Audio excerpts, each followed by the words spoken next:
Hey guys, so today I'm going to show you what things that I don't like about LankyBox. By the way, this is no hate towards LankyBox. It's just that I like the LankyBox, but it's just that I don't like some things about them. And I'm gonna give you two reasons about that. Number one, like they don't even like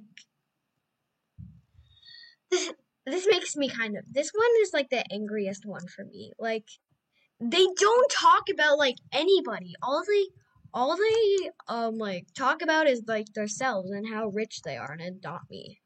Like who even cares? Like like girl. Like why do you not talk about anybody? Like they don't even talk about other YouTubers or yeah. Which brings us to number 2. They flex their pets for absolutely no reason. Like, why do nobody cares that you have a Mega Frost Dragon or a Mega Evil Uni or a Mega Bat Dragon? Like, who cares? Nobody probably cares that you have rare pets or stuff. So, yeah, that's all the info I got for you today, guys. I might do a part 2, but yeah. Bye, guys.